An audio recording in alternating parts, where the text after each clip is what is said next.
توبة نصوحا عسى ربكم أن يكفر عنكم سيئاتكم ويدخلكم جنات تجري من تحتها الأنهار يوم لا يخزي الله النبي والذين آمنوا معه نورهم يسعى بين أيديهم وبأيمانهم يقولون ربنا أتمم لنا نورنا واغفر لنا إنك على كل شيء قدير. وقال عز وجل كما ورد في سورة النور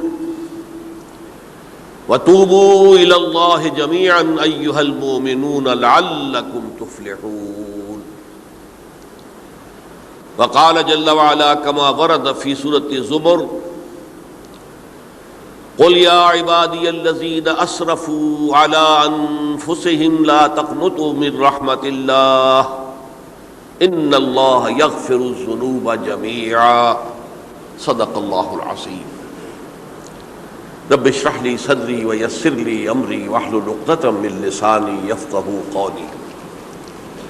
اللهم ربنا ألهمنا رشدنا وأعذنا من شرور أنفسنا. اللهم أرنا الحق حقا وارزقنا اتباعه وأرنا الباطل باطلا وارزقنا اجتنابه. اللهم وفقنا أن نتوب إليك توبة نصوحا آمین یا رب العالمین. آپ میں سے بہت سے حضرات کے علم میں ہوگا اخباری اطلاع کی بنیاد پر کہ میری آج کی گفتگو کا موضوع ہے توبہ کی عظمت اور اس کی تاثیر. اس کا پس منظر یہ ہے کہ پچھلے کئی مہینوں سے میری تقریر جو ہے وہ جو اس وقت عالمگیر حالات ہیں اور جو امت کو خطرات درپیش ہیں اور اس کے ضمن میں جو پیشین گوئیاں احادیث نبویہ میں موجود ہیں، جو میں کم سے کم یوں سمجھیے کہ 25 برس سے بیان کرتا آ رہا ہوں، لیکن اب وہ چشم سر کے سامنے آ رہی ہیں. پہلے وہ صرف یہ کہ انسان کو علمی اعتبار سے معلوم تھی، اب وہ صورتحال آنکھوں کے سامنے ہے. تو اس پر چونکہ گفتگو ہوتی رہی، لیکن ہر مرتبہ گفتگو کا اختتام اس پر ہوا کہ اس کا علاج کیا ہے، بچنے کا راستہ کون سا ہے. تو عام طور پر ایک لفظ پر توبہ، البتہ اس میں انفرادی توبہ، اجتماعی توبہ. انفرادی توبہ سے انسان اپنے گناہوں کی سزا سے بچ جاتا ہے. آخرت میں اللہ تعالیٰ اسے اپنے عفو درگزر کا، اپنی رحمت کا، اپنے فضل کا مستحق قرار دے دیتا ہے. لیکن دنیا میں قوم کی حالت نہیں بدلتی جب تک اجتماعی توبہ نہ ہو. اس اجتماعی توبہ کے ضمن میں مختصراً تو میں نے کچھ باتیں عرض کی ہیں، لیکن پھر بھی چونکہ ہر مرتبہ گفتگو کے اختتام پر یہ بات آتی تھی اور وقت ختم ہو رہا ہوتا تھا، لہذا اس کے بارے میں تفصیل سے گفتگو نہیں ہو سکتی. تو آج میں نے طے کیا کہ جو حالات ہیں وہ تو اب سامنے آ رہے ہیں. جو سلسلہ شروع ہو گیا ہے عراق میں، جس کے بارے میں شیرون صاحب یہ کہہ چکے ہیں کہ ان قریب عراق پر ہمارا قبضہ ہوگا، یعنی امریکہ کا نہیں، اسرائیل کا قبضہ ہوگا. اور یہ بات بھی اب سامنے آ چکی ہے کہ مڈل ایسٹ کا پورا نقشہ بدل دینے کا پروگرام ہے. یہ جو مڈل ایسٹ کے ممالک ہیں یہ کب وجود میں آئے تھے؟ پچھلی صدی، 20ویں صدی میں جو پہلی جنگ عظیم ہوئی، اس سے پہلے یہ پورا علاقہ سلطنت عثمانیہ میں تھا، خلافت عثمانیہ کے تحت تھا. پورا شمالی افریقہ، پورا یہ مغربی ایشیا، حجاز سمیت سارا معاملہ ایک سلطنت، ایک ملک، خلافت کے تحت. پہلی جنگ عظیم کے بعد پھر حصے بکھرے کیے انہوں نے، جیسے کہ مال غنیمت کو بیٹھ کر بعد میں تقسیم کیا جاتا ہے کہ اس عالم عرب کے جو ہیں اب ٹکڑے ٹکڑے کر دو اور انہیں باہم تقسیم کر دو. مصر، عراق یہ برطانیہ، شام، الجزائر یہ فرانس کا، لیبیا اطالویوں کا، آگے ہسپانویوں کا۔ یہ سارے ٹکڑے جو ہوئے تھے اور ملک بنے تھے، یہ تو اس وقت کی بندر بانٹ تھی۔ اسی طرح اب کہا جا رہا ہے کہ اس جنگ کے بعد حقیقت میں مڈل ایسٹ کا نقشہ تبدیل کر دیا جائے گا۔ یہ صرف چینج آف ریجیم نہیں ہے، چینج آف ریجن ہے، علاقے کا۔ اور اس کو ہم اپنی اصطلاح میں جب کہیں گے تو گویا کہ ایک عظیم تر اسرائیل کے قیام کا منصوبہ ہے جس پر عمل کا آغاز ہو گیا، ورنہ اس جنگ کی کوئی وجہ سمجھ میں نہیں آتی۔ کوئی جرم ثابت نہیں ہوا صدام کا۔ پہلی خلیج کی جنگ میں تو اس کا جرم ثابت تھا، اس نے کویت پر حملہ کیا تھا۔ اس وقت تو کوئی جرم سرے سے ہے ہی نہیں۔ ان کے اپنے معائنہ انسپیکٹر جا کر بتاتے رہے کہ کچھ نہیں دیکھا ہم نے، وہاں کچھ نہیں پایا۔ اس حوالے سے سوچئے کہ کیا جواز، کوئی جواز پوری دنیا میں یہ بات تسلیم کی جاتی ہے کہ بلا جواز حملہ ہے، اور کس قدر شدت سے ہے، کتنی طاقت سے ہے، کتنی قوت سے ہے، کتنی فوجیں آئی ہیں، کتنے جو ہے خلیج کے اندر جہاز کھڑے ہوئے ہیں جن پر سے کہ ہوائی جہاز اڑتے ہیں، کتنے چھوٹے چھوٹے جہاز کھڑے ہوئے ہیں، کہاں کہاں سے حملے ہو رہے ہیں۔ تو اصل میں وہ کتاب الملاحم کے اندر حضور نے جن خبروں کی پیشن گوئی کی تھی وہ اب ہمارے سامنے ہے۔ اسی طرح پاکستان کا معاملہ ہوتے ہوتے رفتہ رفتہ ہمارے گرد گھیرا تنگ ہو رہا ہے۔ ہم پر ایک الزام تو وہ کہتے ہیں کہ آپ چاہے لاکھ دفعہ قسم کھا لیں ہم نہیں مانیں گے، شمالی کوریا کو ایٹمی صلاحیت جو ہے وہ آپ نے فراہم کی، ہمارے پاس ثبوت ہے۔ اس کے بدلے میں ان سے میزائل ٹیکنالوجی آپ نے لی ہے، ہمارے پاس ثبوت ہے۔ اور آپ کشمیر میں کراس بارڈر انفلٹریشن اور ٹیررزم کو روک نہیں سکے، آپ نے نہیں روکا ہے۔ اور یہ جو ہے فنڈامنٹلسٹ جو ہیں آپ کے ملک میں سر اٹھا رہے ہیں، 2 صوبوں میں ان کی حکومتیں بن گئی ہیں، اس سے تو اندیشہ ہے کہ کہیں ایٹمی صلاحیت جو ہے آپ کی وہ ان کے ہاتھ میں نہ چلی جائے، پھر تو وہ القاعدہ اور ٹیررسٹ کے حوالے پہنچ جائے گی۔ لہذا حالات جو ہے بہت دگرگوں ہیں، اور یہی وجہ ہے کہ اس کا عکس ہمیں نظر آتا ہے بھارت کا جو طرز عمل ہے اس وقت، جس طرح تھریٹننگ انداز اس کا اس وقت ہے، اتنا اس سے پہلے کبھی نہیں تھا۔ وہ کہتے ہیں کہ جو اصول امریکہ نے اختیار کیا ہے کہ جس ملک سے مستقبل میں کوئی اندیشہ ہے اس پر پہلے سے حملہ کرنے کا حق حاصل ہے ہمیں، یہ نہیں کہ اس کا کوئی جرم ثابت ہو، ہمیں اندیشہ ہے لہذا ہمیں حملہ کرنے کا حق حاصل ہے، تو اسی طرح پھر ہمیں بھی پاکستان کے اوپر حملہ کرنے کا حق حاصل ہے۔ بہرحال میں ان میں اب زیادہ وقت صرف نہیں کرنا چاہتا، یہ چیزیں تو اب رائٹنگ آن دی وال کی حیثیت سے ہماری نگاہوں کے سامنے ہیں۔ آج میں چاہتا ہوں کہ اس توبہ کے موضوع پر کچھ عرض کروں، اور اس میں بھی ایک خاص بات جس کی طرف کہ میرا ذہن حال ہی میں منتقل ہوا ہے، وہ آج اس میں یوں سمجھیے کہ اضافی طور پر آپ کے سامنے رکھوں گا۔ دیکھیے، توبہ کے بارے میں قرآن مجید میں بے شمار آیات ہیں، اور توبہ جو ہے ہماری دینی تعلیمات کا ایک اہم ستون ہے۔ میں نے ابھی صرف 3 مقامات سے آیات آپ کو سنائی ہے۔ یا ایھا الذین آمنوا توبوا الی اللہ توبۃ نصوحا، اہل ایمان اللہ کی جناب میں توبہ کرو خلوص کے ساتھ، اخلاص کے ساتھ۔ توبۃ النصوح، زبانی کلامی نہیں، توبہ کی تسبیح نہیں، بالفعل توبہ۔ عسیٰ ربکم ان یکفر عنکم سیئاتکم، امید ہے تمہارا رب تمہاری برائیوں کو تم سے دور کر دے گا۔ یہ توبہ کی تاثیر ہے۔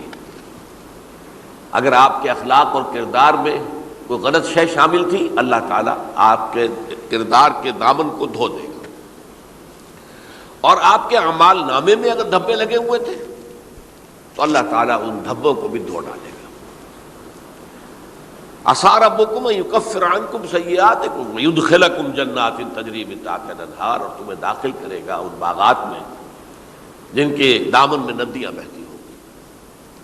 یوم لا یخزی اللہ النبی والذین آمنوا معہ، وہ دن جس دن اللہ تعالیٰ اپنے نبی کو رسوا نہیں کرے گا، معاذ اللہ ثم معاذ اللہ۔ اور نبی کے ساتھ ہی ان کو بھی کہ جو ان کے ساتھ ایمان لائے۔ نورہم یسعی بین ایدیہم و بایمانہم، ان کا نور ان کے سامنے طرف اور داہنی طرف دوڑتا ہوا ہوگا۔ نور ایمان قلب سے پھوٹ رہا ہوگا اور وہ سامنے روشنی ڈالے گا، اور نور اعمال صالحہ داہنے ہاتھ کی طرف سے چونکہ عمل کرتے ہیں نیک ہم، تو وہاں سے نور ظاہر ہوگا جو دنیا میں اعمال کی شکل میں کمایا گیا تھا۔ اور اس وقت یہ اہل ایمان کہتے ہوں گے، یقولون ربنا اتمم لنا نورنا واغفر لنا، اے اللہ ہمارے نور کو کامل فرما دے۔ اس کا پس منظر یہ ہے کہ ظاہر بات ہے کہ ایمان کے درجات بھی بے شمار ہیں۔ کہاں ابو بکر صدیق کا ایمان، کہاں ایک عام صحابی کا ایمان، کہاں ہم جیسے غیر صحابہ عام مسلمانوں کا ایمان، کہ نسبت خاک رابع عالم پاک، اسی نسبت سے اس نور کی انٹینسٹی ہوگی۔ حضور نے فرمایا کچھ لوگوں کا نور تو اتنا ہوگا کہ وہ مدینے سے صنعاء تک اس کی روشنی پہنچ رہی ہوگی، یمن کے دارالحکومت تک، اور کچھ لوگوں کا نور اتنا ہوگا کہ صرف ان کے قدموں کے آگے روشنی ہو جائے گی، جیسے ٹارچ ہوتی ہے آپ کے آگے۔ تو ظاہر بات ہے کہ اگر آپ کو رات کے وقت جنگل سے گزرنا ہو اور پگڈنڈی ہو کوئی اور اندھیری شب ہو، تو آپ کے لیے وہ ٹارچ بھی کس قدر بڑی غنیمت ہے کہ آدمی دیکھ لیتا ہے کہ سامنے سانپ ہے، کیا ہے، گڑھا ہے، کھائی ہے، کیا ہے۔ تو اس روز جن کو وہ ٹارچ نصیب ہو گئی وہ بھی بہت خوش قسمت، بہت خوش قسمت، بہت خوش قسمت ہوں گے۔ لیکن ان کا کیا کہنا جن کا نور مدینے سے صنعاء تک پہنچ رہا ہو۔ تو جن کے نور کی یہ انٹینسٹی کم ہوگی وہ اللہ سے دعا کرتے ہوں گے، ربنا اتمم لنا نورنا، پروردگار ہمارے نور کو بھی کامل کر دے۔ تو نے اپنے ان بندوں پر کتنا فضل کیا ہے، کتنا بڑا نور ان کو عطا کیا۔ اتمم لنا نورنا، ہمارا نور بھی اس کا اتمام فرما دے، تکمیل کر دے۔ واغفر لنا، اور یہ کیسے ہوگا؟ ایسے ہوگا کہ ہمارے گناہوں کی پردہ پوشی کر دے۔ گناہوں کی پردہ پوشی ہوگی تو پھر اس نور کی انٹینسٹی میں اضافہ ہو جائے۔ واغفر لنا انک علی کل شیء قدیر، یقیناً تو ہر شے پر قادر ہے۔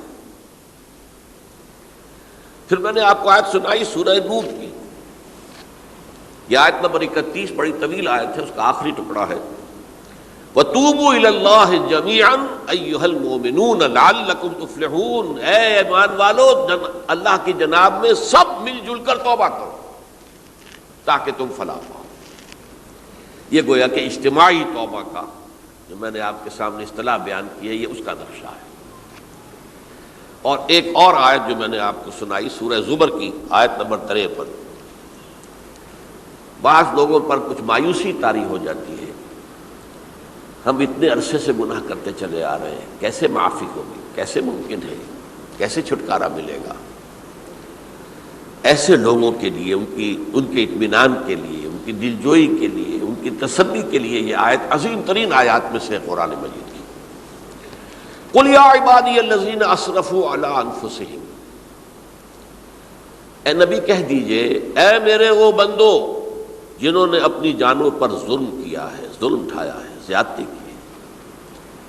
تم اگر گناہ کرتے رہے ہو تو اپنی جان پر ظلم کیا ہے، میرا تو کچھ نہیں بگاڑا، اللہ تو غنی ہے، اس کی تو سلطنت میں کوئی کمی نہیں آتی۔ ایک حدیث قدسی میں الفاظ آئے ہیں، میرے بندو اگر تم سب کے سب، اولکم و آخرکم و انسکم و جنکم، تمام انس و جن اور اولین سے لے کر آخرین تک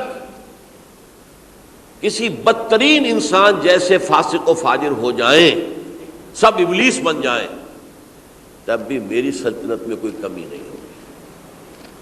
اور اگر تم سب کے سب اولین و آخرین اور انس اور جن سب مل کر جو متقی ترین انسان ہو سکتا ہے ویسے بن جاؤ، ابو بکر صدیق بن جاؤ، تب بھی میری سلطنت میں کوئی اضافہ نہیں ہوگا۔ تو اللہ تعالیٰ کا تو کچھ بگڑتا نہیں ہے، انسان گناہ کرتا ہے تو اپنا نقصان کرتا ہے۔ قل یا عبادی الذین اسرفوا علی انفسہم، کہہ دیجئے اے نبی، اے میرے وہ بندو جنہوں نے اپنی جانوں پر ظلم کیا ہے، ستم کیا ہے، ظلم اٹھایا ہے، لا تقنطوا من رحمت اللہ۔ میں آج بعض حدیثیں اس موضوع پر آپ کو سناؤں گا، عجیب چشم کشا حدیثیں ہیں۔ میں نے چونکہ اس موضوع پر گفتگو کرنی تھی تو میں نے کچھ اس مرتبہ احادیث کا تفحص کیا، تو واقعہ یہ ہے کہ بعض احادیث پڑھ کر خود میری جو ہے میرے علم میں اضافہ ہوا، ادھر میری توجہ آج تک نہیں گئی تھی۔ لا تقنطوا من رحمت اللہ، اللہ کی رحمت سے مایوس مت ہو۔ ان اللہ یغفر الذنوب جميعا، اللہ تعالیٰ تمام کے تمام گناہ معاف کر دے۔ اللہ تعالیٰ کی قدرت ہے، اللہ کا اختیار ہے، اللہ کا فیصلہ ہے، لہذا مایوس نہ ہو، اصلاح کرو۔ احادیث تو میں بعد میں آپ کو سناؤں گا، اس سے پہلے اس کا فلسفہ سمجھ لیجئے اصل میں کیا ہے۔ دیکھیے، ایک ہے طبیعی اعمال، فزیکل، ان کا ہم دنیا میں اصول یہ دیکھتے ہیں کہ اس کے نتائج لازمی ہوتے ہیں اور ان سے چھٹکارا نہیں مل سکتا۔ آپ نے سنکھیا کھایا ہے تو مریں گے، چائے کھانے کے بعد آپ نے خودکشی کا ارادہ کیا، سنکھیا کھا لیا، اب چاہے آپ پر ندامت ہو، پشیمانی ہو، پریشانی ہو، توبہ کرے، آپ کو بچنے کا کوئی سوال نہیں ہے، مرنا ہی مرنا۔ اتنا یہ کہ اللہ تعالیٰ جو ہے اپنی معجزانہ کسی قدرت سے اس عمل کا جو طبعی نتیجہ ہے اس کو نکلنے سے روک دے۔ آگ کی فطرت ہے کہ وہ جلاتی ہے، اللہ کے حکم کے تحت حضرت ابراہیم کو اس نے نہیں جلایا، یا نار کونی بردن وسلام علی ابراہیم۔ لیکن یہ ہمیشہ نہیں ہوتا، یہ تو ایک دفعہ ہو گیا بس۔ اللہ جب چاہے اب بھی کر سکتا ہے، لیکن یہ روز روز نہیں ہوتا۔ روز روز جو بھی فزیکل لاز ہیں وہ چل رہے ہیں، اگر وہ نہ چلے تو کوئی سائنس پاسبل ہی نہ ہو، کوئی ٹیکنالوجی ممکن ہی نہ ہو۔ یہ تو ان فزیکل کیمیکل لاز جو ہیں ان کا دوام ہے کہ جس کی وجہ سے یہ ساری سائنس اور ٹیکنالوجی اب کہاں سے کہاں پہنچ رہی ہے کہ عروج آدم خاکی سے انجم سہمے جاتے ہیں کہ یہ ٹوٹا ہوا تارا کہیں مہی کا عامل نہ بن جائے۔ تو یہ توبہ جو ہے فزیکل اعمال میں مفید نہیں ہے، چاہے آپ پر یہ احساس میں کیا کر بیٹھا، کیا میں نے کیا، کیوں میں نے کھا لیا یہ سنکھیا، وہ تو اب اثر کرے گا۔ جو اخلاقی اعمال ہیں ان کا قانون یہ نہیں ہے۔ اخلاقی اعمال کے نتائج ختم ہو جاتے ہیں توبہ کے ساتھ۔ یہ ایک بہت بڑا قانون ہے، بہت بڑا قانون۔ ایسا نہیں ہے کہ کسی گناہ سے انسان کی فطرت میں کوئی ایسی مستقل کجی واقع ہو جائے کہ جس کی اصلاح کی کوئی صورت ہی نہ ہو، یہ نہیں ہے۔ بڑے سے بڑے گناہ، بڑے سے بڑے گناہ توبہ کرو، خلوص سے دل سے کرو، جو اس کے اصول ہیں، جو اس کے قواعد ہیں، جو اس کے ضوابط ہیں، جو اس کی شرائط ہیں، ان کو پورا کرو۔ تو بڑے سے بڑے اعمال، برے سے برے اعمال، میں حدیثیں آج آپ کو سناؤں گا، حیران کروں، کیونکہ عام طور پر یہی ہوتا ہے کہ مواعظ میں چونکہ لوگوں کو اصلاح کی ترغیب دلانی ہوتی ہے تو وہ جو انذار کا پہلو ہے اسے زیادہ نمایاں کیا جاتا ہے۔ اللہ کی طرف سے شدید ذو انتقام، اللہ انتقام لینے والا ہے، اللہ سزا دینے والا ہے۔ لیکن یہ دوسرا پہلو جو ہے وہ بھی اپنی جگہ پر بہت اہمیت کا حامل ہے کہ طبیعی اعمال کے نتائج اور عواقب اور اخلاقی اعمال کے نتائج و عواقب یہ ایک جیسے نہیں ہیں۔ اب اس معاملے میں تاریخ مذاہب عالم میں جو بہت بڑی غلطی ہوئی، بہت بڑی غلطی ہوئی، بہت بڑی غلطی ہوئی۔ تورات میں حضرت آدم اور حوا علیہ السلام سے جو غلطی اور خطا ہو گئی تھی، آپ اندازہ کیجئے کیا مقام اللہ نے عطا کیا تھا، سارے فرشتوں کو ان کے سامنے سجدہ کروا دیا تھا، اور ایک ہی حکم تو دیا تھا نا کہ اس درخت کے قریب نہ جانا، اور تو ابھی کوئی شریعت نہیں تھی، کوئی لمبے چوڑے احکام نہیں تھے، کھاؤ جہاں سے چاہو، اس ایک درخت کے پیچھے پاس نہ جانا، وَلَا تَقْرَبَا هَٰذِهِ الشَّجَرَةَ فَتَكُونَا مِنَ الظَّالِمِينَ۔ اور وہی کام کر بیٹھے حضرت آدم اور حضرت حوا علیہ السلام۔ کتنا بڑا گناہ، کتنا بڑا گناہ، کتنا بڑا گناہ۔ لیکن قرآن نے وضاحت کر دی کہ آدم نے توبہ کی، اللہ نے معاف کر دیا۔ اللہ تعالیٰ سے کلمات سیکھے، ندامت دل میں پیدا ہو گئی حضرت آدم کی، لیکن الفاظ نہیں تھے کن الفاظ میں اللہ سے معافی مانگوں، مجھ سے خطا ہو گئی، بہت بڑی غلطی ہو گئی۔ وہ الفاظ بھی اللہ نے سکھائے، فتلقى آدم من ربہ کلمات، یہ ہے جس میں کہ وہ علامہ اقبال کا ایک شعر ہے ان کے نوجوانی کے دور کا، جس پر میں بھول رہا ہوں کہ داغ دہلوی تھے یا کوئی اور تھے کہ جنہوں نے علامہ سے کہا تھا میاں اس عمر میں اور یہ شعر، اس بڑی محفل میں بات آئی تھی کہ موتی سمجھ کے شان کریمی نے چن لیے قطرے جو تھے میرے عرق انفعال کے۔ انفعال کہتے ہیں عربی میں پشیمانی، شرمندگی، اور عام طور پر جو کسی انسان پر پشیمانی اور شرمندگی طاری ہوتی ہے تو پیشانی جو ہے اس پر کچھ پسینہ سا آتا ہے۔ تو قطرے جو تھے میرے عرق انفعال کے موتی سمجھ کے شان کریمی نے چن لیے، اللہ کی نگاہ میں ان کی اتنی قیمت، ان کی اتنی وقت میرے بندے نے پشیمانی اختیار کی ہے اپنے اس غلط کام کے اوپر، اسے رنج اور افسوس ہو رہا ہے، تو اللہ کی نگاہ میں اس کی یہ عظمت ہے، یہ قدرت ہے۔ تو اللہ تعالیٰ نے جب حضرت آدم کے دل میں وہ پشیمانی پیدا ہو گئی تو الفاظ نہیں تھے، کن الفاظ میں؟ ہم کہتے ہیں نا کہ مجھے سمجھ نہیں آ رہا کہ میں کس منہ سے آپ سے بات کروں، میری یہ حیثیت نہیں ہے، میں کن الفاظ میں اپنی جو ہے خطا کا اعتراف کروں۔ تو اللہ نے وہ کلمات خود سکھا دیے، فتلقى آدم من ربہ کلمات فتاب علیہ انہ هو التواب الرحیم۔ یہ چیز کہیں تورات جب دوبارہ مرتب ہوئی ہے تو وہ نکل گئی، اس میں رہ گئی، باقی اس میں شامل نہیں ہوئی۔ یہ تاریخی اعتبار سے جان لیجئے، تورات جو ہے وہ آج سے 2500 بلکہ 2600 برس قبل سے دنیا سے غائب ہے۔ یہ تورات کا جو نسخہ تھا یروشلم میں 587 قبل مسیح میں جب نبوکدنضر نے، شاید آج کل آپ دیکھ رہے ہوں یہ عراق کی جنگ میں عراق کے جو خاص ڈویژنز ہیں عراقیوں کے ریپبلکن گارڈز کے، ان میں سے ایک کا نام جو ہے وہ نبوکدنضر ڈویژن ہے، ایک کا حمورابی ڈویژن ہے۔ حمورابی جو ہے عراق کا بہت پرانا بادشاہ تھا اور تاریخ انسانی میں سب سے پہلا قانون اس نے مرتب کیا تھا، حمورابی۔ یہ بہت پرانی تہذیب ہے، دنیا کی غالباً سب سے زیادہ اینشنٹ تہذیب جو ہے وہ عراق کی ہے۔ حضرت ابراہیم یہیں پیدا ہوئے شہر عور میں۔ تو نبوکدنضر نے جب تباہ کیا تھا یروشلم کو، 6 لاکھ آدمیوں کو قتل کیا اور 6 لاکھ کو قیدی بنا کر لے گیا بیبیلونیا، بابل کا لفظ بھی آج کل آ رہا ہے۔ کسی زمانے میں وہ عظیم شہر تھا دنیا کا، اب وہ معمولی سا شہر رہ گیا ہے، نئے شہر بڑھ گئے۔ تو اس وقت سے اس نے جب یروشلم میں جو ہیکل سلیمانی حضرت سلیمان کی بنائی ہوئی مسجد تھی اس کو جب گرایا ہے، اس کے بعد سے وہیں پر وہ نسخہ رکھا ہوا تھا تورات کا، پھر دنیا میں وہ نسخہ اب نہیں ہے۔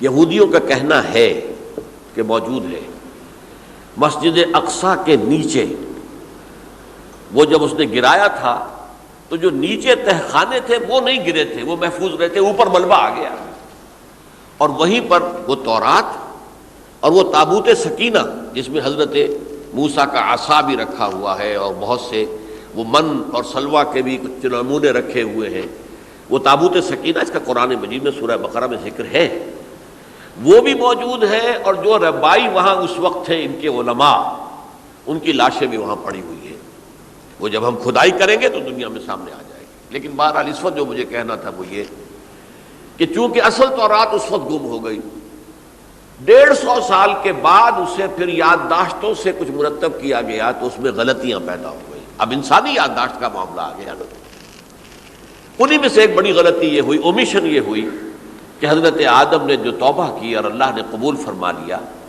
اس کا ذکر اس میں نہیں ہے۔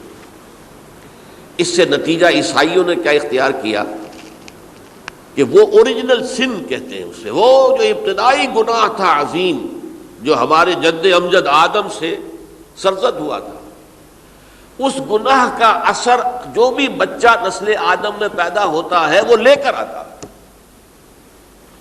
یہ زمین و آسمان کا فرق ہے۔ اسلام کے نزدیک ہر بچہ جو پیدا ہوتا ہے وہ معصوم ہے، بلکہ مسلم ہے۔ کل مولود یولد علی الفطرہ، جو بھی بچہ پیدا ہوتا ہے وہ فطرت اسلام پر پیدا ہوتا ہے۔ فَأَبَوَاهُ يُهَوِّدَانِهِ أَوْ يُمَجِّسَانِهِ أَوْ يُنَصِّرَانِهِ، یہ تو والدین ہیں اس کے جو اسے مجوسی یا عیسائی یا یہودی بنا لیتے ہیں، ورنہ وہ تو مسلمان ہوتا ہے، فطرت کی کلین سلیٹ لے کر آتا ہے۔ عیسائیت کہتی ہے کہ ہر انسان جو پیدا ہوتا ہے بنیادی طور پر گناہگار ہے، اپنے جد امجد کے گناہ کا بوجھ لے کر آ رہا ہے۔ اب اس کا علاج انہوں نے پھر کیا تجویز کیا، یہ ہے کہ ایک غلطی پر دوسری غلطی اور دوسری پر تیسری غلطی، خشت اول چون حد معمار کج تا سریا بھی رود دیوار کج۔ اب اللہ نے جب دیکھا اب تو ہر بندہ جو ہے آدم کی اولاد کا بنیادی طور پر پیدائشی طور پر گناہ گار ہے، تو اب کیا کیا جائے؟ تو اللہ نے اپنا اکلوتا بیٹا، صلبی بیٹا مسیح یسوع اسے زمین پر بھیجا۔ یہ الفاظ میرے ہیں کہ اسے قربانی کا بکرا بنا کر اور ان سب کی طرف سے قبول کر لیا، گناہ گاروں کی طرف سے، کہ ان کے گناہ کا کفارہ ہو جائے گا جو عیسیٰ کو مان لے۔ یہ عقیدہ ہے عیسائیت کا۔ جڑ کیا ہے کہ گناہ ہو گیا تو گناہ کا اثر تو رہے گا۔ قرآن یہ کہتا نہیں، اللہ دھو دیتا ہے، تمہاری سیرت و کردار کے اوپر بھی جو داغ ہیں دھل جائیں گے، اور تمہارے نامہ اعمال میں جو دھبے ہیں وہ بھی دھل جائیں گے۔ توبہ کرو، توبوا الی اللہ توبۃ نصوحا، کرو وہ توبہ کے جو بالکل خلوص دل کے ساتھ ہو۔ اب میں ذرا آپ کو کچھ احادیث سنانا چاہتا ہوں۔ ایک طرح کا یہ تبشیر کا پہلو ہے آج ہماری گفتگو میں کہ جو نمایاں ہوگا۔ یہ بعض احادیث تو چھوٹی چھوٹی ہیں اور یہ بہت مرتبہ میری گفتگو میں آ چکی ہیں، صرف اس وقت حوالہ دے کر گزر جاؤں گا۔ یہ ترمذی اور ابن ماجہ میں حضرت انس ابن مالک رضی اللہ تعالی عنہ سے روایت ہے، حضور نے فرمایا کل بنی آدم خطاؤون وخیر الخطائین التوابون، تمام بنی آدم خطا کار ہیں، خطا کار بھی نہیں، بہت خطا کار ہیں، بہت خطا کار ہیں، لیکن ان خطا کاروں میں بہتر لوگ وہ ہیں کہ جو خوب توبہ کرتے ہیں۔ غلطی ہو گئی توبہ کر لو۔ اور ایک اور حدیث میں آپ کو بتاؤں گا کہ یہ نہیں ہے کہ پھر کبھی وہ غلطی نہ ہو، اس وقت آپ یہ لگا لیں اپنے اوپر یہ کام میں نے نہیں کرنا، اور ایک دفعہ وہ کام چھوڑ دیں تو توبہ ہو گئی۔ پھر اگر کچھ عرصے کے بعد پھر کہیں آپ جذبات کی رو میں بہہ گئے، پھر کہیں کوئی برے اثرات جو ہے وہ پڑے، پھر غلطی، کوئی بات نہیں، پھر توبہ کرو، پھر ہو گیا پھر توبہ کرو۔ تواب اسی لیے کہا بار بار بار بار بار بار توبہ کرنے والے۔ تو کل بنی آدم خطاؤون وخیر الخطائین التوابون۔ دوسری حدیث یہ بھی ابن ماجہ اور بہقی میں ہے، حضرت عبداللہ ابن مسعود رضی اللہ تعالی عنہ، التائب من الذنب کمن لا ذنب له، گناہ سے توبہ کرنے والا ایسے ہے جیسے اس نے کبھی گناہ کیا ہی نہیں۔ دھل جاتی ہے، تختی دھل گئی، بچے نے تختی لکھی تھی اس کو دھو دیا، ختم ہو گئی۔ ایک حدیث تو پڑھ کر میں بھی چونکا، یہ اصل میں اسلوب ہے بیان کا، بتانے کے لیے کہ تمہارے دلوں کے اندر مایوسی کا غلبہ نہ ہو جائے۔ مایوس اصل میں جو ہے مایوسی یہ ابلیسیت ہے، نوٹ کر لیجئے اس کو۔ مایوسی ابلیسیت کی کا عکس ہے۔ مبلس کہتے کسے جو مایوس ہو گیا؟ ابلیس سب سے بڑھ کر مایوس جو ہے وہ ابلیس ہے۔ اسے معلوم میرا چھٹکارا تو نہیں ہے، لہذا میں جتنوں کو اپنے ساتھ لے کر جہنم میں جھونک دوں یہی میری کمائی ہے، میں نے تو بچنا نہیں۔ تو ابلیس کہتی ہے اس کو جو انتہائی مایوس، مبلس، جو رحمت خدا بندی سے مایوس ہو چکا۔ اب اس کو دور کرنے کے لیے حدیث سنیے، اور یہ حدیث مسلم شریف کی ہے، صحیحین کے اندر، حضرت ابو ہریرہ سے۔ حضور فرماتے ہیں والذی نفسی بیدہ، قسم ہے اس ذات کی جس کے ہاتھ میں میری جان ہے، لو لم تذنبوا، اگر تم لوگ گناہ نہ کرتے، لذهب اللہ بکم، تو اللہ تعالیٰ تمہیں لے جاتا کہیں اور، وَلَجَاءَ بِقَوْمٍ يُذْنِبُونَ، اور پھر کسی ایسی مخلوق کو پیدا کرتا ہے جو گناہ کرتے، فَيَسْتَغْفِرُوا اللہ، اور پھر وہ اللہ سے استغفار کرتے اور توبہ کرتے فَيَغْفِرُ لَهُمْ، اور اللہ تعالیٰ انہیں معاف کر دیتا۔ تو میں نے عرض کیا کہ یہ بعض چیزیں ہوتی ہیں کہ جن کا واقع سے کوئی تعلق نہیں ہوتا، لیکن ایک زور بیان کے لیے، ایک بات کو ایمفیسائز کرنے کے لیے، جیسے قرآن مجید میں آتا ہے، اے نبی کہہ دو ان کان للرحمن ولد فانا اول العابدین، اگر اللہ کا کوئی بیٹا ہو تو میں سب سے پہلے میں اس کو پوجوں گا۔ جب میں اللہ کو پوجتا ہوں تو اللہ کا اگر کوئی بیٹا ہوتا تو کیا میں اسے نہ پوچھتا؟ لیکن نہیں ہے۔ اب یہ نہیں ہے، نفی کے لیے زور دیا کہ اگر اللہ کا کوئی بیٹا ہوتا، لو کان للرحمن ولد فانا اول العابدین۔ اسی طرح یہ ہے کہ اگر انسان گناہ نہ کرتے اور گناہ کے بعد توبہ کر کے اللہ تعالیٰ کی شان غفاری کا ظہور نہ ہوتا، یعنی یہ بھی ایک عجیب فلسفے کی بات ہے، اللہ نے یہ کائنات کیوں پیدا کی؟ قرآن مجید میں اس کو براہ راست ایڈریس نہیں کیا گیا اس مسئلے کو، میرے علم کی حد تک۔ ہو سکتا ہے کہیں بہت خفی انداز میں ہو اور ابھی تک میری نگاہ سے بھی جو ہے وہ چھپا رہ گیا، ہو سکتا ہے قرآن مجید کے غامض نکات ایسے ہو سکتے ہیں۔ کوئی شخص، میں تو کہتا ہوں کہ اگر کوئی شخص کہتا ہے، میرے بارے میں ایک عالم دین نے کہہ دیا تھا کہ اسے قرآن پر بڑا عبور حاصل ہے، تو میں نے انہیں پیغام پہنچایا، جن صاحب نے مجھے ان کا یہ جملہ سنایا تھا کہ آپ نے قرآن کی توہین کی ہے، قرآن پر عبور کسی انسان کو نہیں ہو سکتا۔ عبور کا مفہوم کیا ہے؟ دریا کے دو کنارے ہیں، آپ اس کنارے سے اس کنارے چلے گئے تو آپ نے عبور کیا دریا۔ قرآن کے کنارے ہیں ہی نہیں، لا پیدا کنار۔ لہذا یہ کہہ دینا کسی کے بارے میں کہ قرآن مجید، اب انہوں نے تو ایک طرح سے میری تعریف کی تھی، میرے ایک ساتھی سے جملہ کہا تھا، ان کے وہ عزیز تھے، تو گویا کہ وہ جو میری تنظیم میں تھے ان کو خوش کرنے کے لیے کہہ دیا ہو یا جو بھی ہو، ان کے دلی جذبات ہو سکتا ہے کہ میں نے کہا انہیں یہ میرا پیغام پہنچا دیجیے، آپ نے قرآن کی توہین کی۔ قرآن پر عبور کسے ہو سکتا ہے؟ نہ معلوم کتنے مقامات ہیں کہ جہاں امام راضی بھی کھڑے ہوئے ایسے نظر آتے ہیں، دہشت زدہ، اعلم ان ھذا المقام مقام غامض مہیب عمیق، ہوشیار کے رہ بردم تیغ است قدم را، ہوشیار ہو جاؤ، یہ بڑا خطرناک مقام ہے، بہت مشکل مقام ہے، اس کے تہ تک پہنچنا کسی کے لیے ممکن نہیں ہے۔ سورہ حدید کی آیت هو الاول والآخر والظاہر والباطن پر یہ الفاظ ہیں جو امام راضی نے لکھے۔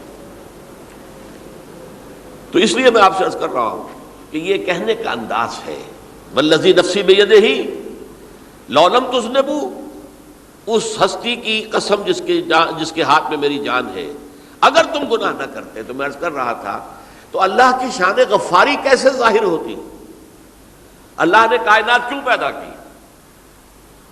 کنت کنزا مخفیا فاحببت ان اعرف فخلقت الخلق۔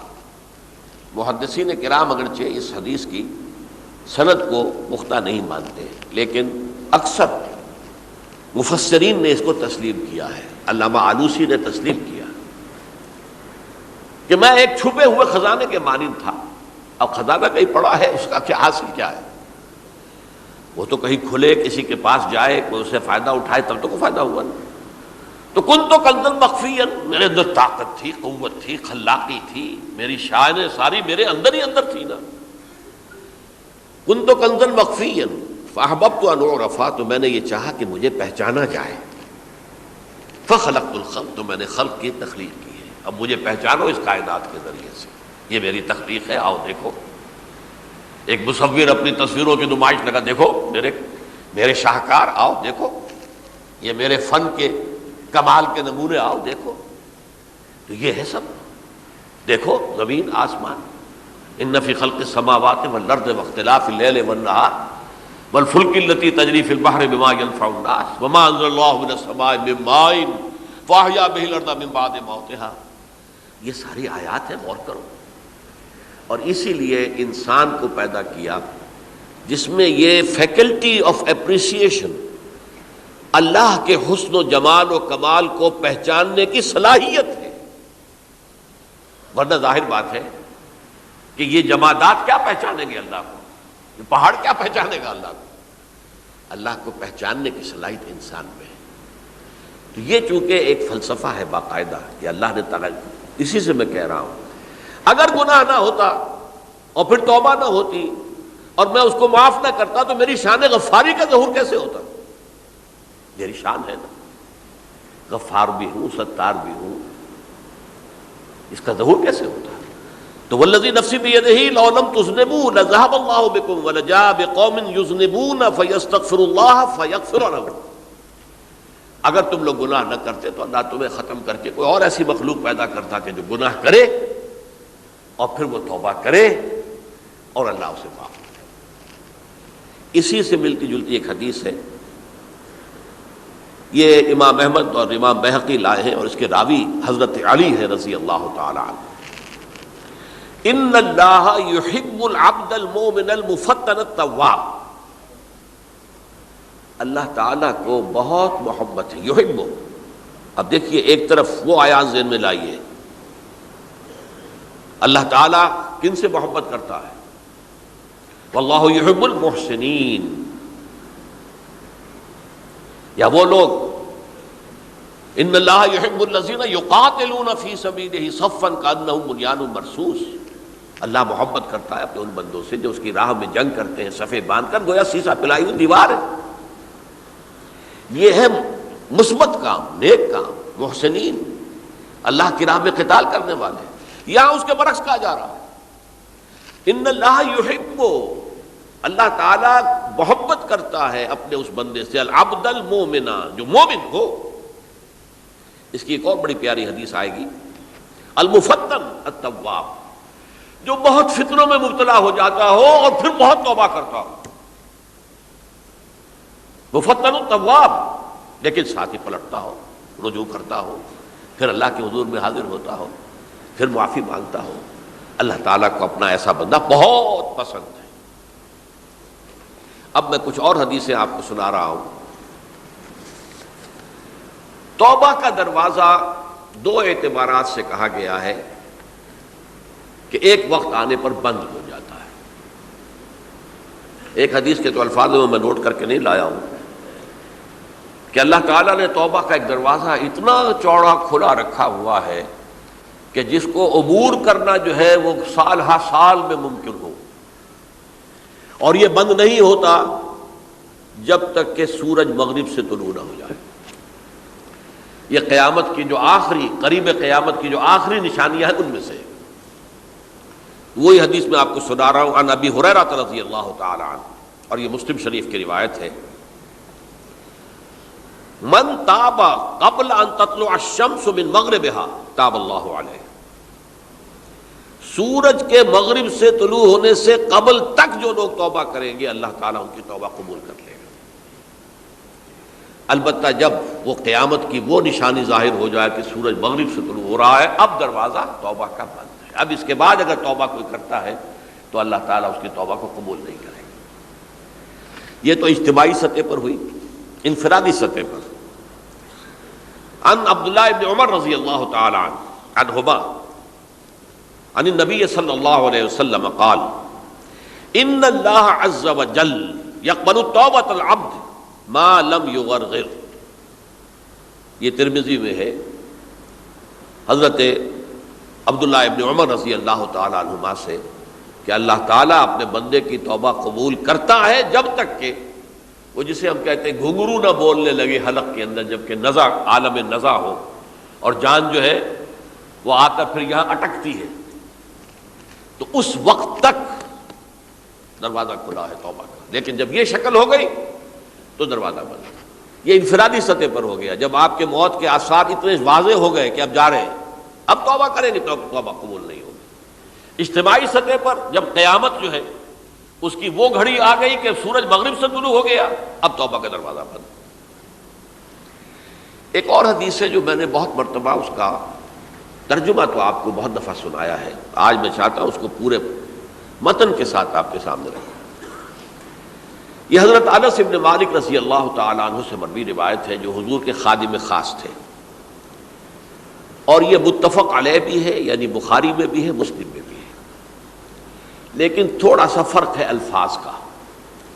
تو جو مسلم شریف کی روایت ہے اس کے الفاظ کیا ہیں؟ للہ اشد فرحا بتوبۃ عبدہ حین یتوب الیہ، جان لو اللہ تعالیٰ کو زیادہ خوشی ہوتی ہے اپنے کسی گناہ گار بندے کی توبہ سے جب کہ وہ توبہ کرتا ہے۔ کس سے زیادہ ہوتی ہے؟ اب اس کی ایک تمثیل دی، من احدکم، ایک ایسے شخص سے بھی زیادہ بڑھ کر خوشی ہوتی ہے، کان علی راحلتہ بارض الفلات، کہ جو بہت ہی دور دراز کے اور سنسان علاقے میں سفر کر رہا تھا،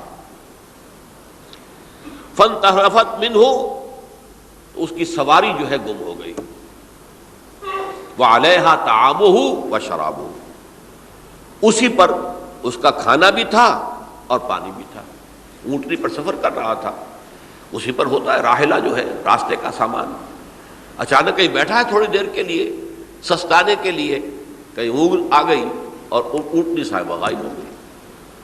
اب آنکھ کھلی اور اس نے دیکھا، فَأَيَّسَ مِنْهَا، تلاش کر کر کے مایوس ہو گیا، کہیں اونٹنی کا سراغ نہیں۔ اب ظاہر بات ہے کسی صحرا میں یہ کیفیت، اس کا مطلب کیا ہے؟ یقینی موت۔ فَأَتَى شَجَرَةً فَاسْتَجَعَ فِي ظِلِّهَا وَقَدْ أَيَسَ مِنْ رَاحِلَتِهِ، تو وہ ایک درخت کے نیچے اس کے سائے میں آ کے لیٹ گیا، گویا کہ موت کی امید میں۔ فَبَيْنَهُمَا وَهُوَ كَذَلِكَ إِذْ هُوَ بِهَا قَائِمَةٌ عِندَهُ، اس کی کہیں دوبارہ آنکھ لگی ہے، جو کھولا تو دیکھتا ہے اونٹنی تو موجود ہے، کھڑی ہے، تو وہ فوراً اس کی وہ جو رسی ہے وہ پکڑتا ہے، فَأَخَذَ بِخِتَامِهَا ثُمَّ قَالَ مِن شِدَّةِ الْفَرْحِ، اب جو اسے مسرت ہوئی اس کا آپ اندازہ کر سکتے ہیں، ایک یقینی موت کا معاملہ آ چکا تھا، اور اچانک اللہ تعالیٰ نے وہ کھوئی ہوئی اونٹنی جو ہے وہ واپس دلا دی۔ تو وہ کہنا تو یہ چاہتا تھا، اللہ تو میرا رب ہے، میں تیرا بندہ ہوں، لیکن جسے ہم کہتے ہیں کہ خوشی کی انتہا فرط مسرت میں ایسی زبان لڑکھڑائی، اس نے کہا اللہم انت عبدی وانا ربک، اے اللہ تو میرا بندہ ہے، میں تیرا رب ہوں، یہ کہہ بیٹھا۔ تو یہ کیا ہے؟ فرط مسرت جسے آپ کہیں گے، خوشی کی انتہا، کہ جس میں انسان جو ہے اتنی بڑی خطا کر بیٹھتا ہے۔ اللہ کو اپنے کسی گناہ گار بندے کی توبہ سے اس سے بھی زیادہ خوشی ہوتی۔ اب ظاہر بات ہے کہ تماثیل کس لیے ہے؟ بعض لطائف، بعض حقائق اتنے لطیف ہوتے ہیں کہ ان کو بیان نہیں کیا جا سکتا بتمام و کمال، تو مثالوں کا سہارا لیتے ہیں۔ اللہ کو کتنی خوشی ہوتی کیا سمجھیں گے ہم؟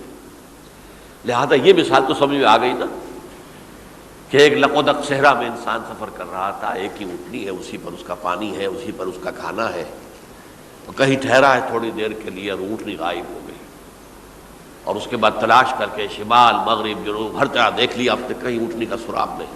اب موت کے انتظار میں لیٹ گیا کہ اچانک دیکھتا ہے کہ اونٹنی موجود ہے، تو وہ اس شدت فرح میں یہ کہہ بیٹھتا ہے اللہم انت عبدی وانا ربک انا للہ و انا الیہ راجعون۔ اب دیکھیے ایک حدیث وہ آ رہی ہے، اور اس کو یوں سمجھیے، اللہ تعالیٰ نے جو انسان پیدا کیے ہیں ان کے مزاج مختلف ہیں۔ ان میں کچھ لوگ ہوتے ہیں جو قوی ہوتے ہیں ارادے کے، جو فیصلہ کر لیا ڈٹ گئے۔ کچھ لوگوں میں وہ قوت ارادی اتنی مضبوط نہیں ہوتی، وہ ادھر ادھر سوچتے رہتے ہیں۔ کچھ لوگ جسمانی طور پر بہت توانا ہوتے ہیں، کچھ لوگ جسمانی طور پر پیدائشی طور پر کمزور ہوتے ہیں۔ تو اگر کوئی قوت ارادی کمزور رکھنے والا شخص ہے، وہ بھی تو اللہ کی تخلیق ہے، اللہ کا بندہ ہے، خطاؤں کا ظہور ہو جاتا ہے، توبہ کرتا ہے، پھر کچھ عرصے کے بعد پھر خطا کا ظہور ہو جاتا ہے، پھر توبہ کرتا ہے، تو ہم تو یہ سمجھیں گے کہ ایک حد کے بعد پھر اس کی توبہ قبول نہیں ہونی چاہیے۔ لیکن حدیث سنیے، وعن ابی ہریرہ رضی اللہ تعالی عنہ قال قال رسول اللہ صلی اللہ علیہ وسلم ان عبدا اذنب ذنبا، یقیناً ایک بندہ جو ہے وہ ایک گناہ کرتا ہے، فقال، پھر وہ کہتا ہے رب اے میرے پروردگار اذنبت فاغفر لی، مجھ سے گناہ ہو گیا ہے، مجھے معاف فرما دے۔ فقال ربہ، تو پروردگار یہ کہتا ہے اعلم عبدی ان لہ ربا یغفر الذنب ویأخذ بہ، میرا یہ بندہ یہ جانتا ہے کہ اس کا ایک رب ہے جو گناہ معاف بھی کر سکتا ہے اور سزا دے بھی سکتا ہے۔ کیا معنی ہوئے؟ گناہ اس نے کیا ہے لیکن جانتا ہے اللہ کو کہ وہ معاف بھی فرما سکتا ہے، تبھی تو وہ اللہ سے معافی کی درخواست کر رہا ہے۔ اس کے اس جاننے کی بنیاد پر، اس کے اس علم کی بنیاد پر، اس کے اس ایمان کی بنیاد پر فرمایا غفرت لعبدی، میں نے اپنے بندے کو معاف کر دیا۔ ثم مکث ما شاء اللہ، پھر وقت گزرا جتنا کہ اللہ نے چاہا۔ ثم اذنب ذنبا، پھر اس سے گناہ ہو گیا۔ فقال رب اذنبت ذنبا فاغفر، پھر کہتا ہے پروردگار مجھ سے گناہ ہو گیا، پھر مجھے معاف فرما دے۔ فقال ربہ، اللہ فرماتا ہے عالم عبدی ان لہ ربا یغفر الذنب ویأخذ بہ، میرا بندہ ہے نا جو جانتا ہے کہ اس کا ایک رب ہے، ایمان باللہ اس کے اندر ہے، تبھی تو پکار رہا ہے، اور یہ بھی جانتا ہے کہ وہ گناہ معاف بھی کر سکتا ہے اور چاہے تو پکڑ بھی سکتا ہے، سزا بھی دے سکتا ہے۔ تو فرمایا، اللہ تعالیٰ فرماتے ہیں میں نے فرمایا کہ میں نے معاف کر دیا۔ ثم مکث ما شاء اللہ، پھر ایک عرصہ گزرا اس کے بعد۔ ثم اذنب ذنبا، پھر اس نے گناہ کیا۔ قال رب اذنبت ذنبا آخر، اس نے کہا پروردگار میں نے تو پھر ایک اور گناہ کر دیا، فاغفر لی، مجھے بخش دے۔ فقال اعلم عبدی ان لہ ربا یغفر الذنب ویأخذ بہ، میرا بندہ جانتا ہے نا کہ اس کا ایک رب ہے جسے وہ پکار رہا ہے، کہ اور وہ جانتا ہے کہ اسے اختیار حاصل ہے کہ چاہے تو بخش دے اور چاہے تو پکڑ لے۔ اس کے اس علم، اس ایمان کی بنیاد پر میں نے اسے معاف کر دیا۔ ایک اور حدیث، میں نے چونکہ اس گفتگو کے لیے ان احادیث کا تفحص کیا ہے، یہ تو بہت ہیں حدیثیں، میں نے ان میں سے کچھ چنی ہیں۔ ہمارے بعض واعظ ناصح وہ بھی کسی شخص کو روکتے رہے، برائیوں سے روکتے رہے، نہیں رکتا، تو کہیں غصے میں آ کے اللہ تجھے کبھی معاف نہیں کرے گا۔ یہ کتنا بڑا جرم ہے، اس کا اندازہ کیجئے اس حدیث سے۔ تم میرے بندے کو میری رحمت سے مایوس کر رہے ہیں، کتنا بڑا جرم ہے، اس کا اندازہ کیجئے۔ یہ مسلم شریف کی روایت ہے، عن جندب، حضرت جندب رضی اللہ تعالی عنہ سے، ان رسول اللہ صلی اللہ علیہ وسلم حدث، کہ اللہ کے رسول صلی اللہ علیہ وسلم نے ایک واقعہ بیان کیا، ان رجلا قال، کہ ایک شخص نے یہ کہا، واللہ لا یغفر اللہ لفلان، کہ خدا کی قسم اللہ تعالیٰ فلاں شخص کو کبھی معاف نہیں کرے گا۔ وَأَنَّ اللَّهَ تَعَالَى قَالَ، اس پر اللہ تعالیٰ نے یہ فرمایا، مَنْ ذَا الَّذِي يَتَعَالَّىٰ عَلَيَّ، یہ کون ہے جو میرے اوپر حکومت کرنے والا آ گیا، جو میری طرف سے حکم لگا رہا کہ میں کبھی معاف نہیں کروں گا۔ مَنْ ذَا الَّذِي، کون ہے وہ شخص، الَّذِي يَتَعَالَّىٰ عَلَيَّ اَنِّي لَا أَغْفِرُ لِفُلَانٍ، کہ میں فلاں شخص کو کبھی معاف نہیں کروں گا، قد غفرت لفلان، اس کو تو میں نے معاف کر دیا، وَأَحْبَطْتُ عَمَلَهُ، اس شخص کے تمام اعمال میں نے ضائع کر دیے کہ تم نے میرے بندے کو مایوس کیا۔ یہ ہے جرم کی انتہا۔ تو توبہ کی دعوت دیتے رہو، توبہ کے لیے لوگوں کو آمادہ کرتے رہو، توبہ جو ہے اس کے لیے ترغیب دیتے رہو، اللہ تعالیٰ معاف فرمانے والا۔ اب آخری حدیث سنا رہا ہوں، یہ تو بہت ہی عجیب حدیث ہے اور متفق علیہ، یہ بخاری اور مسلم دونوں میں۔ حضرت ابو سعید الخدری رضی اللہ تعالی عنہ جو ہے وہ اس کے راوی ہیں۔ حضور نے فرمایا، کانا فی من کانا قبلکم رجل قتل 99 نفسا، تم سے پہلے جو امت تھی بنی اسرائیل، گویا کہ ان کا ذکر ہے، اس میں ایک آدمی ایسا تھا جس نے 99 قتل کیے تھے۔ اب آپ اندازہ کیجئے کتنا بڑا گناہ کبیرہ ہے قتل. قرآن مجید میں آتا ہے وَكَأَنَّمَا قَتَلَ النَّاسَ جَمِيعًا، اگر ایک انسان کو بھی ناحق قتل کر دیا گیا تو یہ ایسی ہے گویا کہ اس نے پوری نوع انسانی کو قتل کر دیا. اس نے 99 قتل کیے. فَهَلْ لَهُ مِن تَوْبَةٍ، پھر اس کے بعد یہ ہوا کہ اس کے اندر توبہ کا جذبہ پیدا ہوا. فَسَأَلَ عَنْ أَعْلَمِ أَهْلِ الْأَرْضِ، تو اس نے پھر سوال کیا، لوگوں سے پوچھا کہ زمین میں رہنے والوں میں کون سب سے بڑا عالم ہے. فَدُلَّ عَلَى رَاهِبٍ، تو اسے بتایا گیا فلاں راہب فلاں جگہ پر ہے، وہ بہت نیک ہے، بڑا عالم ہے. فَأَتَاهُ، وہ اس کے پاس آیا. فَقَالَ أَنَّهُ قَتَلَ 99 نَفْسًا فَهَلْ لَهُ مِن تَوْبَةٍ، انہوں نے کہا دیکھیے راہب صاحب، میں نے 99 انسان قتل کیے، اب مجھے یہ بتائیے کہ میرے لیے توبہ کا کوئی امکان ہے؟ فَقَالَ لَا، اس نے کہا نہیں. فَقَتَلَهُ، اس نے اس کو بھی قتل کر دیا. فَكَمَّلَ بِهِ 100، اپنی سینچری مکمل کر لی، مطلب 99 کے بعد ایک کی کسر تھی، اس کو بھی قتل کیا، 100 پورے کر لیے. ثُمَّ سَأَلَ عَنْ عَالِمِ أَهْلِ الْأَرْضِ، پھر اس نے پوچھا کوئی اور کوئی بڑے عالم انسان ہو. فَدُلَّ عَلَى رَجُلٍ عَالِمٍ، پھر اس کی رہنمائی کی گئی ایک بڑے عالم شخص کی طرف. فَقَالَ إِنَّهُ قَتَلَ 100 نَفْسٍ، تو اس نے وہاں جا کر کہا کہ میں 100 انسان ہلاک کر چکا ہوں، قتل کر چکا ہوں. فَهَلْ لَهُ مِن تَوْبَةٍ، میرے لیے توبہ کا کوئی امکان ہے؟ فَقَالَ نَعَمْ، اس نے کہا کیوں نہیں، 100 قتل کیے تب بھی کیا ہے، توبہ کا راستہ دروازہ کھلا ہوا ہے. مَا لَمْ يُغَرْغِرْ، جب تک کہ وہ گھنگرو نہیں بج رہا اس وقت تک تمہارے توبہ کا دروازہ کھلا ہوا ہے. فرمایا نعم وَمَن يَحُولُ بَيْنَهُ وَبَيْنَ التَّوْبَةِ، تمہاری توبہ کے درمیان اور تمہارے درمیان کون حائل ہو سکتا ہے، توبہ کا دروازہ کھلا ہے. لیکن ساتھ ہی کہا انطلق الی ارض کذا و کذا، اب تم ایسے کرو جہاں تم رہتے ہو وہاں نہ جاؤ واپس، وہاں کا ماحول اچھا نہیں ہے، معاشرہ اچھا نہیں ہے، ہو سکتا ہے کہ تم توبہ پر قائم نہ رہ سکو، تم فلاں جگہ چلے جاؤ وہاں اچھے لوگ آباد ہیں، ان میں جا کر رہو.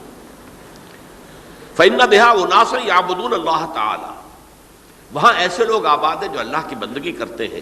فاعبد اللہ معہم، تو تم ان کے ساتھ مل کر اللہ کی بندگی اور پرستش کرو. ولا ترجع الی ارضک، اپنی زمین کی طرف اپنے وطن میں واپس بن جاؤ.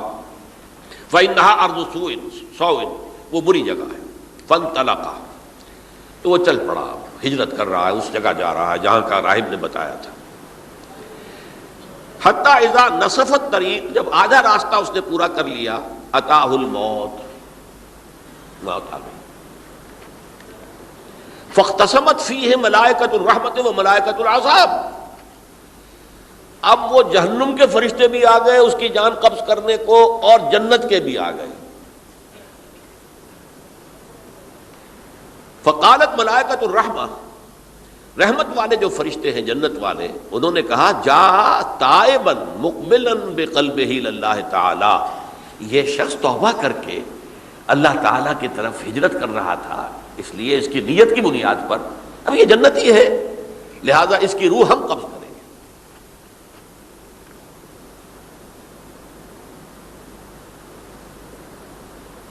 وقالت الملائکۃ العذاب، اور وہ جو عذاب والے فرشتے ہیں وہ کہیں گے انہ لم یعمل خیرا قط، اس نے توبہ کے بعد کوئی نیک عمل تو کیا ہی نہیں، تو کس بنیاد پر اس کو تم جنت میں لے جاؤ گے، اس کو تو دوزخ میں جانا چاہیے. فَأَتَاهُ مَلَكٌ فِي صُورَةٍ آدمی، تو ان کے پاس اللہ نے ایک اور فرشتے کو بھیج دیا آدمی انسانی شکل کے اندر. فَجَعَلُوهُ بَيْنَهُمْ، تو ان فرشتوں نے کہا بھائی ہمارا فیصلہ کرا دو، اس کی روح ہم لینا چاہتے ہیں یا ہم لینا چاہتے ہیں. انہیں حکم بنا لیا. فَقَالَ قِيسُوا مَا بَيْنَ الْأَرْضَيْنِ فَإِلَىٰ أَيَّتِهِمَا كَانَ أَقْرَبُ، کہ تم فاصلہ ناپ لو جہاں سے وہ چلا ہے اور جہاں جا رہا تھا اور یہاں اس کی موت ہو رہی ہے، تو کون سا فاصلہ زیادہ ہے. جب ناپا گیا، بلکہ ایک حدیث میں آتا ہے کہ اس پر اللہ نے زمین کو جو ہے حکم دے دیا، ایک طرف والی زمین تو سکڑ جا، دوسری والی جو ہے تو پھیل جا، تاکہ وہ جو جدھر جو جا رہا تھا وہ زیادہ قریب ہو جائے بنسبت اس کے کہ جہاں سے وہ چلا تھا.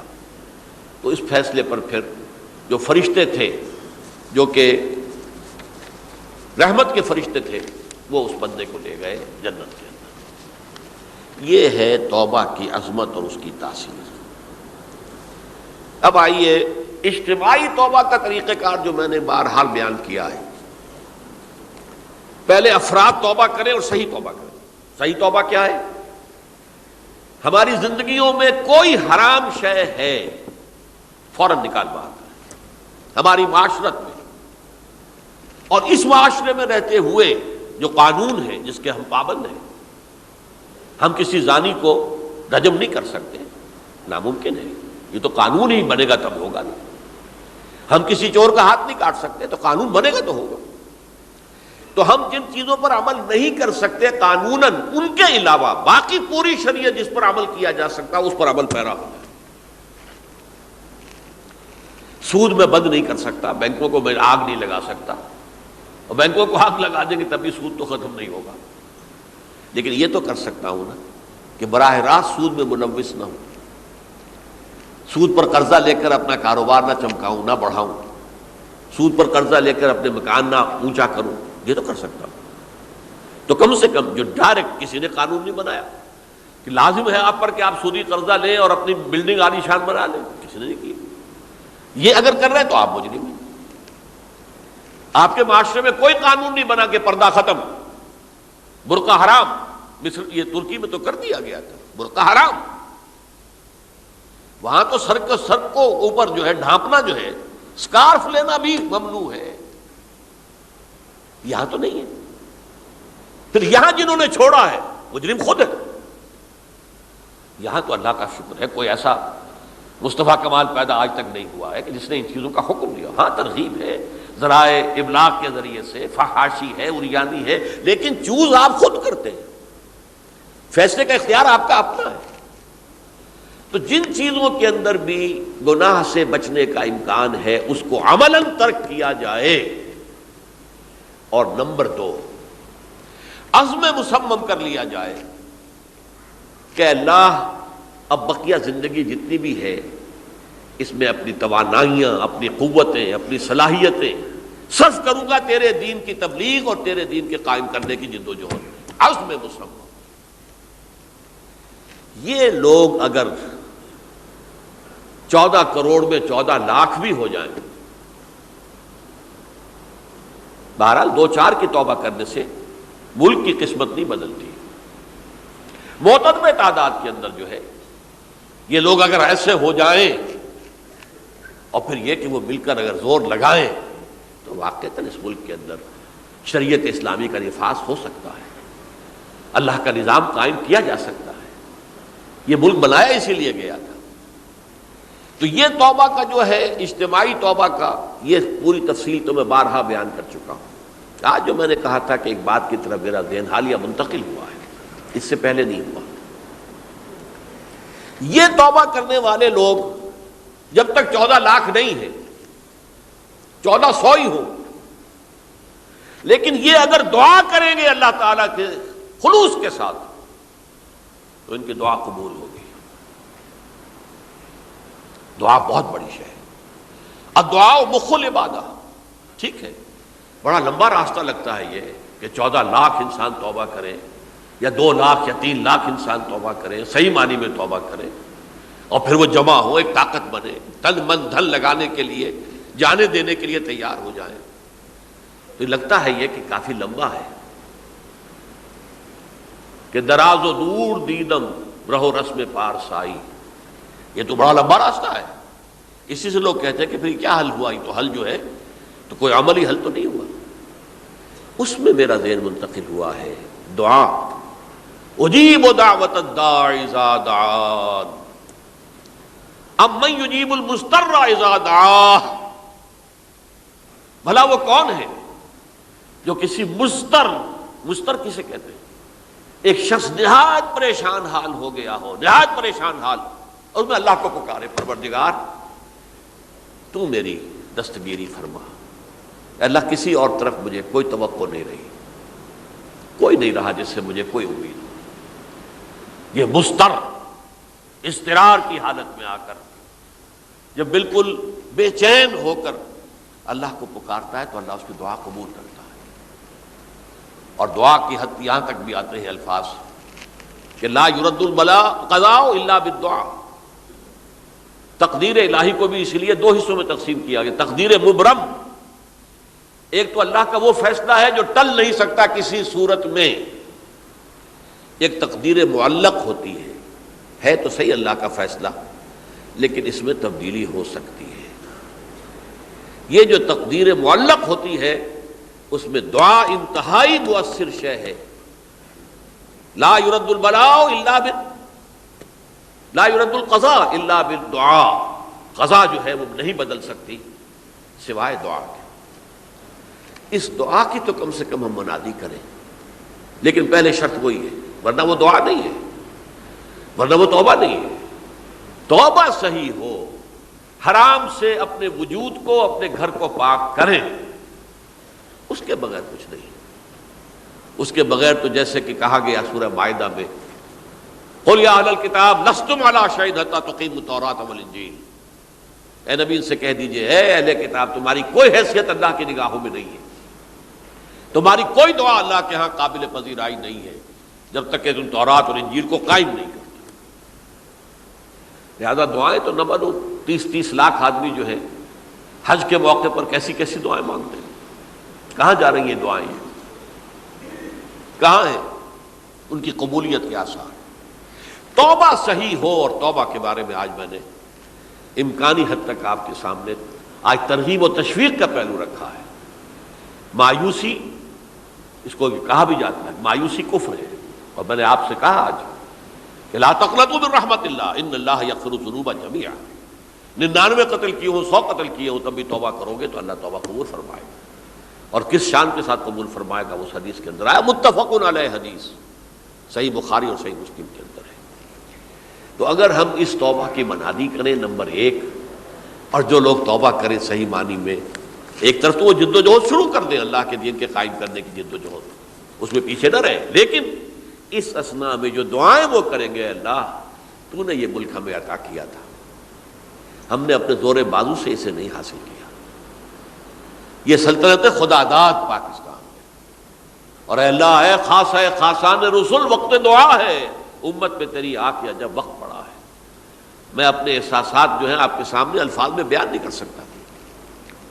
یہ جب یروشلم کی تباہی ہوئی تھی جس کا میں نے ذکر کیا ہے، 6 لاکھ انسان قتل ہوئے تھے، اور 6 لاکھ کو نبوکدنضر جو تھا وہ ہانک کر بھیڑوں بکریوں کی طرح بیبیلونیا لے گیا تھا. اس سے پہلے کتنے ہی نبی اہل کتاب کے وہ کہتے رہے تھے کہ ہوش کرو توبہ کر لو. بلکہ ایک جگہ کے الفاظ یہ ہیں درخت کی جڑ پر کلہاڑا رکھا جا چکا ہے، اب بھی ہوش میں آ جاؤ. ہوش میں نہیں آئے. دنیا پرستی، جو بھی ان کے نفس پرستی جو بھی ان کے اوپر مسلط ہو چکی تھی، اس نے انہیں توبہ نہیں کرنے دی. تباہی و بربادی ہو گئی. آج ہماری نگاہوں کے سامنے عراق کے ساتھ کیا ہو رہا ہے، بغیر اس کے کہ کوئی جرم ہو سکا، بغیر اس کے. ہم تو بڑے بڑے جرم کر چکے ہیں ان کی نگاہ میں. نان پرولیفریشن ٹریٹی جو ہے اس کے خلاف ہمارا عمل جا رہا ہے پوری دنیا کے اندر. ان کا کہ ہم اس کو ایٹمی صلاحیت کو نہیں پھیلنے دیں گے. وہ ایک خاص وقت میں افغانستان میں انہیں ہماری ضرورت تھی اپنے اصل دشمن USSR اپنے مقابل کی طاقت کو ختم کرنے کے لیے. اس وقت انہوں نے اپنا منہ جو ہے پھیر لیا تھا، نہیں دیکھا تھا. اور ہمارے ہاں اللہ کی یہ رحمت آ گئی کہ ایٹمک صلاحیت بھی حاصل ہو گئی. اور پوری دنیا میں شاہ عبداللہ نے کہا تھا، پرنس عبداللہ نے، کہ یہ آپ کا نہیں ہے.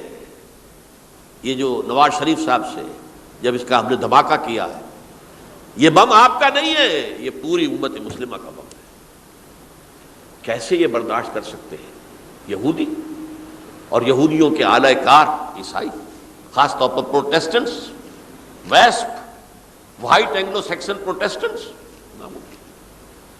تو سمجھ لیجئے کہ پاکستان کی جڑوں پر بھی تیشہ رکھا جا چکا. یہ میرے احساسات کی اس سے کم میں تعبیر ہو نہیں سکتی. لیکن اب بھی امکان ہے، اب بھی امکان ہے، اب بھی امکان ہے. توبہ کرو، توبہ کراؤ، مل جل کر طاقت بنو. کوشش کرو کہ یہاں اسلام کا نظام آ جائے. اور اس اثنا میں بھی دعا کرو اللہ تعالیٰ سے کہ اللہ ہمیں مہلت عطا فرما دے، ہمیں کچھ اور مہلت عطا فرما دے، اے اللہ ہمیں کچھ اور مہلت عطا فرما دے۔ بارک اللہ لی ولکم فی القرآن العظیم ونفعنی وإیاکم بالآیات والذکر الحکیم۔